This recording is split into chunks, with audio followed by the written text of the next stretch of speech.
22 মে 2003 ইংল্যান্ডের ঐতিহ্যবাহী স্টেডিয়াম লর্ডসে অভিষেক হয়েছিল এক ক্রিকেটীয় লিজেন্ডের।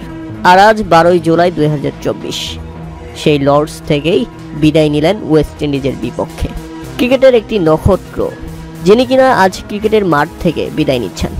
তাই তো জয় দিয়েই টেস্ট ক্যারিয়ারের ইতি টানলেন অ্যান্ডারসন। আন্তর্জাতিক ওয়ানডে ক্যারিয়ার শেষ ম্যাচটা খেলেছিলেন 2015 সালের বিশ্বকাপে আফগানিস্তানের বিপক্ষে। এরপর আর একদিনের ক্রিকেটে খেলেননি জেমস অ্যান্ডারসন। সর্বশেষ টি-20 খেলেছিলেন ওয়ানডে ছাড়ার আরও 6 বছর আগে, অর্থাৎ 2009 সালে। তবে টেস্ট ক্রিকেটটা নিয়মিতভাবেই চালিয়ে গেছেন তিনি। শুধু চালিয়ে গেছেন বললে অ্যান্ডারসনের সঙ্গে একটু অন্যায় করা হয়ে যাবে, কেননা তার চেয়ে বরং এটা বলা ভালো টেস্ট ক্রিকেটে রাজত্ব করে গেছেন ইংলিশ এই পেসার। আজকের বিদায়ের দিনে তার নামের পাশে 704টি উইকেট।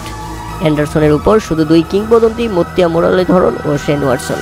একজন কিংবদন্তিকে বিদায় দিতেই ঐতিহাসিক লর্ডসে ওয়েস্ট ইন্ডিজের বিপক্ষে এই টেস্ট ম্যাচটি আয়োজন করা হয়েছিল ক্রিকেটের তীর্থভূমি থেকে। তাই তো বিদায় নিয়ে আবেগ আপ্লুত হয়েছেন অ্যান্ডারসন নিজেও।